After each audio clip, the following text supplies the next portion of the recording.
Good morning, everybody. Thank you for your time this morning, and welcome to today's webinar, The Anatomy of a Malware Attack. My name is David Lannin. I'm the Director of Technology at Sapphire. I've been working in IT security now for well over 20 years. And today we've also got Mark Shaw with us. He's one of our principal consultants here at Sapphire. Interestingly, 20 years ago, Mark used to be one of my customers. I used to sell security solutions to Mark whilst he was at Lloyd's TSB. And those solutions often included things like gateway solutions, but interestingly also anti-malware solutions. And 20 years later, we're still talking about malware. So just goes to show that quite a lot of this technology still needs to really try and help customers in a better way. So hopefully we'll find out today how we can take better approaches to make sure that malware isn't attacking our organizations. So what are we going to be looking at today? We're going to be covering the malware landscape. We're going to be looking at different attack vectors for malware, what malware looks like in terms of its profile, how it tries to get into an organization. We're also going to be looking, or Mark's going to be addressing the anatomy of various different malware attacks. We're going to be looking at the Cyberkill chain as well, and then we're going to be taking a Q&A at the end.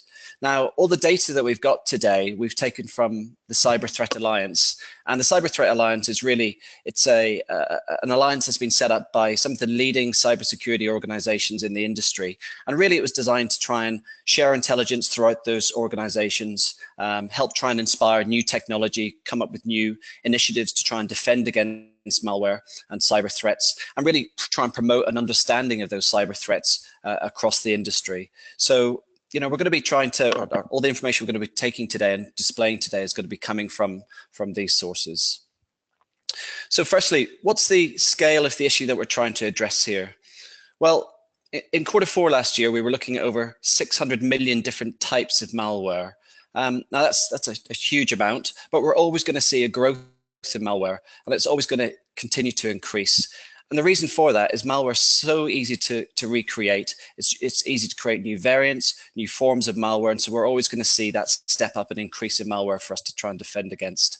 Rootkits, they're always widely available, and even a slight change to existing malware typically changes the signature, which can often help bypass traditional signature-only based detection. But of course, from this 600 million malware that we saw in Q4 in 2016, not all of this is brand new malware. Malware, in terms of new malware and existing malware, tends to ebb and flow for a range of different factors that we're seeing across our industry. Quite often, old malware is frequently reused. Sometimes new malware tends to emerge at the times when perhaps there's a new major operating system that's been released or a new major application that's come out. And malware can even surge whenever patches are released. So a vendor might announce a patch that's come out for particular operating system or application, and then that presents a window of opportunity for malware authors, where organizations who may not have patched quickly or effectively may be vulnerable and susceptible to that type of malware. So some of you may know Sapphire from the National Information Security Conference, which we own and operate. And during that conference last year, we polled CISOs at the conference, and we found that 7 out of 10 of CISOs asked still ranked malware as a concern in the boardroom. So as I said, we have been speaking to companies for a long time about malware. When I was dealing with Mark over 20 years ago, malware was quite often one of our main topics of conversation. So we need to really look at how we protect ourselves in different ways against malware. We've got to address it from all angles. And that's really because malware attacks in all ways. So we need to look at things like endpoint protection, what we're doing around content security, user education, and new ways of addressing how we deal with malware, such as looking at artificial intelligence or machine learning, trying to identify those indicators of compromise across your environment, which may detect an outbreak of malware within your organization. And also using sandboxing to identify threats that haven't got signatures. That's a fairly new addition to the industry as well. So looking at things within a sandbox environment, trying to detect whether perhaps it's a day zero threat or just something that hasn't been signaturized. Now, whilst that's fairly prevalent in the press at the minute, it's a fairly small problem in comparison to the existing malware that's out there. So, however, I will say that whilst that's small, it's still significant, because if you do find yourself unpatched or unable to protect against that, then it can be very damaging to your organization. So let's have a look at some of the attack vectors that we're presented with. And how malware can get into your organization. So of course we've got physically through the door, but we can put out policies and endpoint controls, put those in place to protect against devices coming through the door, being plugged into your systems internally. We also need to consider email as well, malicious content, phishing, spear phishing. But again, we can defend against that with content and different gateway solutions, as well as user education to make users aware about what they ought not to be clicking on. And network attack as well. So we can still protect our organizations with next generation firewalls, intrusion prevention solutions, and of course patching, just to name a few. But when we look at where these attacks are hitting most, the results are quite interesting. So this is some data that we've received from Checkpoint towards the end of last year, looking at the amount of malware that's installed via email. They're estimating it was around about 77%. And that's really because network, endpoint, and gateway defenses are getting so much better against defending against malware, and the human really becomes the soft target in this type of attack. And it's also true to say that less and less emails are carrying the payload. Rather, what we're seeing is things like social engineering and phishing, as I mentioned. It's those types of tools that are being used to trick users into downloading or executing scripts, simply bypassing perimeter defenses. So as malware spawns, what we're finding is that develops more malware, and it tends to spread via worms, and in turn increases the size of the botnets that they're connected to. And as systems become infected, worms spread that infection even further. So compromised devices often become parts of global botnets, and that results in even more generation of spam campaigns from vast botnets across our globe. So what are we seeing those spam campaigns look like? So 2016, we've done some analysis and taken some data from the Cyber Threat Alliance, and we're really seeing rather than general spam's now become much more focused on its intended target. It's using spear phishing, targeted attacks, and they're much more prevalent. So if we're looking at the keywords used and the types of subject lines used throughout 2016, you can see that the language is often direct and to the point. Things like invoicing, request, urgent, order, payment. The overwhelming majority of this is all financial based. It's all got financial connotations. But what we're also seeing is that rather than asking for financial money straight away, scammers are often using informal language just to check to see if the victim is perhaps at their desk, so that then they follow up with a more direct request for asking for the finances. So what type of payload is that spam delivering? Well, interestingly, at the start of the year, it was a fairly broad range of different exploits. You can see that 41% there is really representing lots of different types of exploits. The majority really was around 18% for ransomware, but you can see there's a mixture of other types of specific exploits in there as well. But move the calendar on towards the end of the year, and you can see ransomware really dominated. It's been really hugely successful from the point of view of the malware authors, which is why we've seen it explode over that time. So ransomware is really the big story here. There was obviously quite a lot of ransomware throughout 2016. Some of the larger ones were TelsaCrypt, Loki, which Mark's going to be talking about in just a moment, Cerber as well. TelsaCrypt, for example, I mean, that originally started out attacking gamers, so people playing things like Call of Duty and World of Warcraft, encrypting parts of their game and then requesting ransoms for maps and other features within those games to be decrypted. But very quickly that moved on to starting to attack things like Office files, PDF files. And I suspect probably the success of that, which is it suddenly exploded. And what we saw was that the organization behind the creation of ransomware shut it down. So either they were worried about being caught by the authorities or the impact of their ransomware. They essentially pushed out the master decryption key in response to the success of this and closed down that project. Cerber, for example, that's another one that came out in spring of last year. Lots of support for different languages, highly flexible in its operation as well, allowed the scripter, the author of the ransomware, to customize that very highly. And subsequently, that particular piece of malware ended up being very commonly used as ransomware as a service. And from the data that we're seeing from the Cyber Threat Alliance, they're talking about the authors of that particular malware netting over $1 million just on that ransomware as a service alone, and that's independent of their own attack campaigns.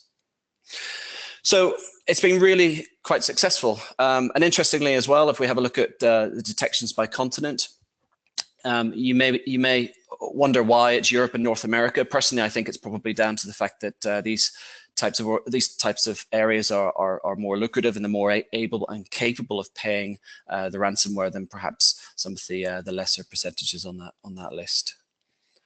So as I said, we're seeing ransomware being hugely successful, and maybe that's why we're seeing its value in the cost of ransom increase. So that, I think the takeaway from the bottom slide there is that the average ransomware amount is increasing year on year. So in a moment, I'm going to hand over to Mark, but before I do that, I wanted to quickly talk about how the Cyberkill chain can be used to offer protection. And what is the Cyberkill chain? So originally it was registered by Lockheed Martin, a defense contractor, just talking around how this methodology could be used to understand each phase of an attack. And it talks from pre-exploit reconnaissance, so from a malware's author's perspective, trying to understand their target, through to defining or weaponizing, if you like, the malware in terms of its attack vectors and so on, through to the delivery, how it's going to exploit, and then finally onto what it does once it achieves its objectives. So each one of those is a point in the attack chain that can be used to stop the attack. And Mark's going to talk through this in context of several different types of malware that we've seen over not just last year, but also over the past few weeks as well. So thank you for your time from me. I'm going to quickly hand over to Mark to look at those attacks in some detail. So just give me one moment whilst we transfer to Mark. Thank you.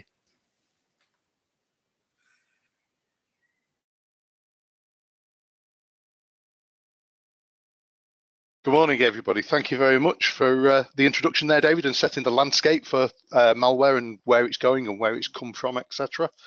I'm going to cover some specific instances of malware attacks, a little bit of information without going too deep as to how these malware attacks, first of all, operate on the endpoint machines, how they're delivered sometimes, the scale of them, what they do, how they encrypt machines, etc. in the case of ransomware. And then towards the end, how we can mitigate some of these things, in effect breaking that kill chain. And then we'll have an open question and answers section at the very end of the presentation. So, just bear with me a second. My slides weren't moving forward. So I thought that the first thing that we should do today is to just give you an idea of the recent incident a couple of weekends ago of the WannaCrypt or WannaCry, pronounce it and say it however you wish. The scale of it, these figures are probably underestimates nowadays because it's been such a recent attack. There's a lot of conflicting information out in the press regarding this. You could say some of the information that's being published is, to use a famous gentleman from the States, his term, you could class some of it as being false news. So for instance, it was reported last week that some of it might have occurred, the actual incident might have occurred from North Korea. That may be classed as false news potentially. So the scale of it is, you know, over 10,000 organizations have been affected, over 230,000 computers, 150 countries have been affected. But surprisingly, the most affected countries, according to Kaspersky, have been countries that don't primarily jump out as being previously top countries for the ransomware attacks. So particularly the fact it's attacked India and Taiwan. organizations, some big names here that we all will have seen, and just the spread of organizations across both the UK, Europe, and also interestingly Russia as well that's been hit. So what I'm going to do now is I'm going to look at some comparisons between the Loki attack and the WannaCrypt attack to sort of discuss some of the similarities, but also some of the differences. At the moment, I'm leaving the primary delivery method for WannaCrypt as being 3 potential different attack vectors. First of all, there's potentially hostile links within an email. Secondly, there's actually hostile attachments on an email. And thirdly, it's being reported that there was brute force attacks against RDP servers. Now, the interesting thing is that there's been a recent report released in the last couple of days by IBM where they state that they don't believe that it's been a phishing attack that's kicked it off initially, whereas some of the other vendors that we deal with and liaise with quite closely on these matters are still stating, for instance, one of our partners, Logarithm, have stated at the moment they are saying that it's too early to be definitive about how the initial vector occurred. The interesting thing with WannaCrypt was that when it was first reported, there was no successful decrypts. People were potentially paying up the ransom, but what was happening was that they were getting a screen responding back to them saying that the Bitcoin payment had not been collected, and until it had been collected, the actual decrypt key was not being delivered. Another difference with the WannaCrypt encryption was that they actually had 2 encrypt-decrypt routines. The first one picked a random sample of 10 files off the system, and it encrypted that with the first encrypt-decrypt routine. And this was used as almost like a lure to get people to think, yeah, we're going to be fine. If we pay the ransom, we're going to be able to decrypt. So what they did was they set up, in effect, what they classed as being a demonstration of their actual capabilities to actually decrypt what they'd encrypted for you. And then the second decrypt routine actually encrypted, or the decrypt encrypt routine actually encrypted all the files on your system apart from the Windows operating system files. Another difference between Loki and the WannaCry was the fact that the WannaCrypt utilized a vulnerability that was widely advertised, widely publicized in the press, and had actually had a patch available for it in March this year, which was the Eternal Blue issue, which then utilized SMB to spread it in like a worm-like fashion, whereas the Loki was actually network aware, and what it did is it actually went away and looked at any network shares that were available on the network that you were connected to. So if we take the WannaCry and the Loki things and try and put them into context of the actual kill chain, the first phase, you'll probably be too late to actually see that, because by the time you actually see that you've had a potential attack, the bad guys, the hackers, will have already done the weaponization and the reconnaissance phases. They will have already decided how they're going to deliver it, how they're going to provide the information or provide the malware to you. So the first thing that you will see is the delivery phase. So as I said earlier, at the moment, WannaCrypt is very, very early. It's 2 weeks old at the end of the day, and people are still trying to fully come to terms with how the initial vectors were delivered. But with Loki, for instance, this is very clearly that it was delivered via a hostile email. And with Loki, for instance, here's an example of an actual email that was sent to a user. And tying in with some of David's information from earlier on, you will notice that the actual message subject is one of the key terms that David presented, which is invoice. Then we go to the exploitation and installation phases. With WannaCrypt, what it does is when you actually go to actually activate the exploit, one of the first things it does is drops a Tor browser onto your machine. That then kicks off a service, and that service is then used to communicate with its command and control center, which are located at various locations. When it's executed, the first thing that WannaCry did, it actually checked for the presence or the non-presence of a domain.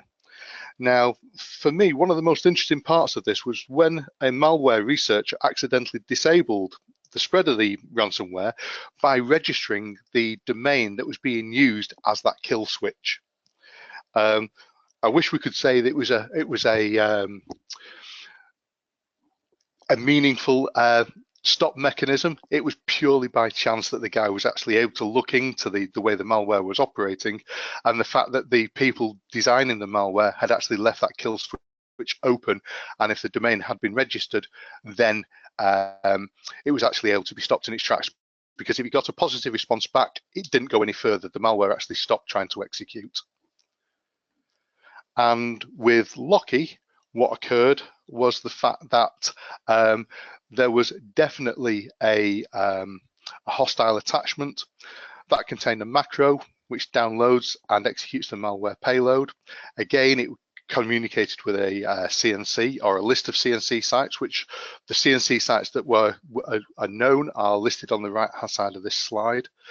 Also, just to make you aware, these slides are freely available to you if you want them after the webinar. So if there's information in here that you want, please feel free to either request it, or I think Tina might actually provide them to you anyway. Then we get to the command and control phase. Both of the attacks came with at least one hard-coded IP address or domain that it used for its encryption key exchange and reporting the infection.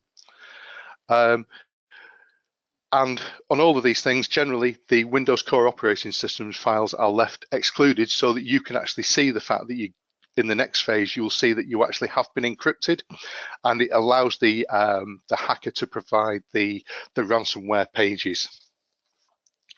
So what happens when you get it?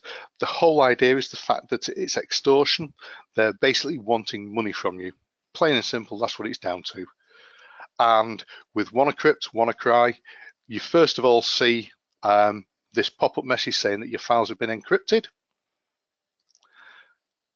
Then with Loki, similar sort of thing, a message saying that you've been encrypted. And then browsing to the payments page that's provided will provide you with a request to pay in Bitcoins, an electronic payment system, an electronic currency. And with WannaCrypt, this was the payment section. With WannaCrypt, they actually made it that it was a two-phase, not a two-phase payment, but a two-stage. If you paid within a certain length of time, you paid a lesser amount. After that time, the amount that you had to pay actually doubled. And a similar sort of page would be provided by Loki.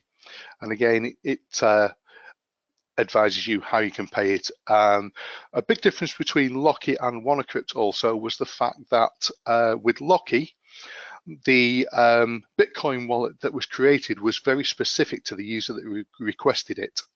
With WannaCrypt, it seemed to be that it was almost a generic wallet that was created, and that wallet wasn't easily associated with the person making the payment. And this is why it was harder for decrypt mechanisms also to work. And as it said, once payment had been made, Loki would generate a decryptor utility on the fly, and then the necessary decryption algorithms would be kicked into place, and then your files would be recovered. With WannaCrypt, because of the issues with both the fact that they weren't taking the Bitcoin payments at the beginning, and also the fact that the Bitcoins weren't directly related to the user requesting them, at the time when I wrote this slide, which is only about a week ago, Again, it might have altered this from when we last did this, but at that stage, no WannaCrypt decrypts had actually been successful. So it's something to bear in mind, is that if you are hit with ransomware, one of the first things that most people will recommend is that you try and recover your system from good backups rather than relying on paying the ransomware. The second type of family of malware that I'm going to discuss was a thing called the Marcher mobile banker malware. And Marcher first appeared a few years ago now, but it has been evolving. And basically, this malware is an Android-based malware attack. And it's basically been produced from, again, what David was saying earlier, things like Cerber. It's not Cerber based, but where people are using malware as a service almost. They're buying malware toolkits and developing it. Marcher sort of was developed from this sort of solution. And again, if you get hit by a Marcher attack or similar sort of malware attack, by the time you've seen it, the reconnaissance and weaponization phases have already taken place. What happens with the delivery phase with this is that, again, it was a phishing attack. The attacker spoofed his name very clearly to make it look like it was coming from Adobe. The page itself was advising that you needed to update your Flash application on your phone, but it's also very clearly aimed at Android devices.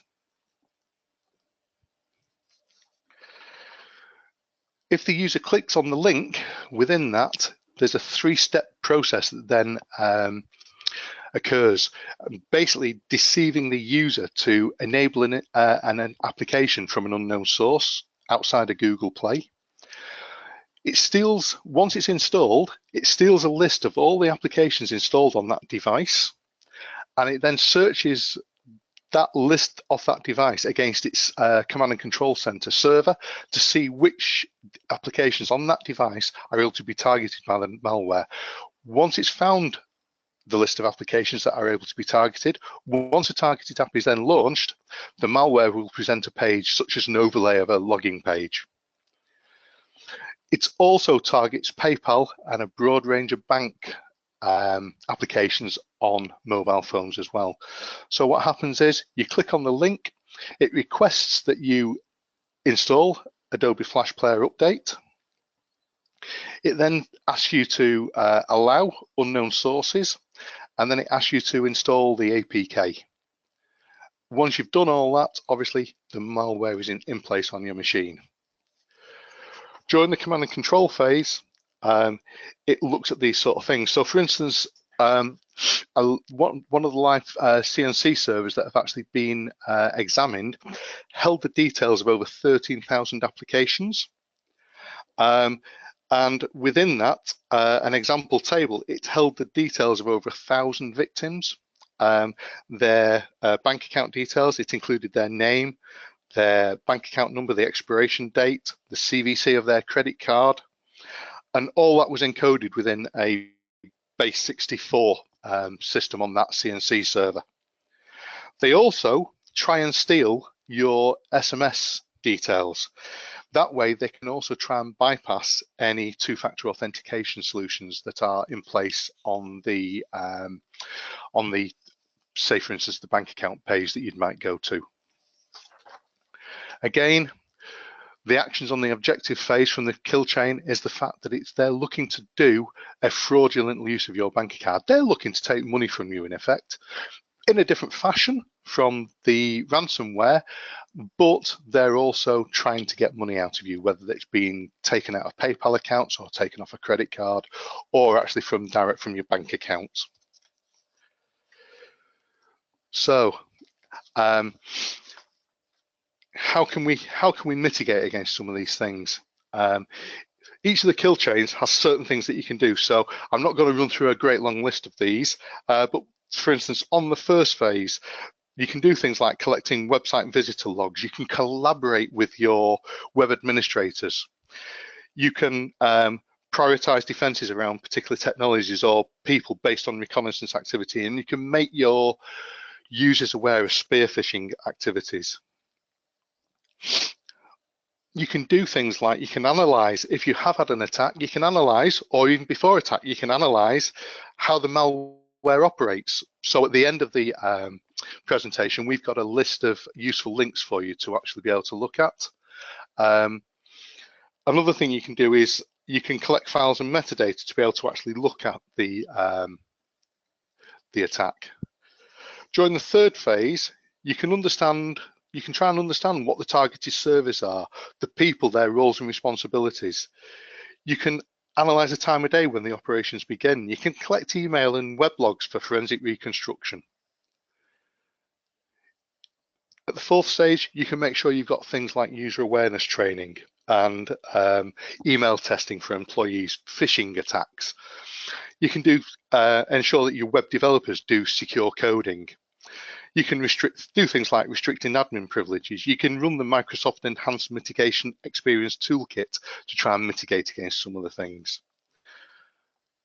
The next stage down is the installation phase, and you can try and utilize things like host intrusion prevention to stop things like attacks trying to install from common installation paths. So a lot of attacks will try and install from the recycler, or you can try and stop the shadow copies, the shadow backup copies being deleted. You can try and understand if malware is trying to access admin privileges, and you can make it maybe that your builds don't allow people to use admin privileges. If you get past that phase, this is the last chance for yourself to be able to block the operation by blocking the command and control center channel. If the system can't get out to the CNC channel, then it can minimize the actual impact of the actual attack. So you can do things like you can harden your network. You can maybe require proxies for all traffic types. You can maybe do some DNS sinkholing. You can maybe block categories of some websites that include uncategorized domains. And then once you get to the stage that they're actually now running the malware against yourself, the longer that they have access at the kill chain 7 layer, then the greater the impact is upon yourselves. So you need to be able to engage management, executive management level, to try and decide about how you communicate things. You can try and detect data exfiltration, so things like data loss prevention. You can provide analysts, make sure that your analysts provide immediate response to any sort of CKC7 alert that you're actually aware of. So there are a lot of different ways that you can try and break the kill chain. One of my earlier slides, I was actually going to entitle it Break the Chain, but then I was worried that I was going to have to break into song and actually look like my age and start singing Fleetwood Mac tracks. And we decided that probably wasn't a good thing, because I literally can't sing. So as I said at the end, we've actually put together some useful web links for yourselves.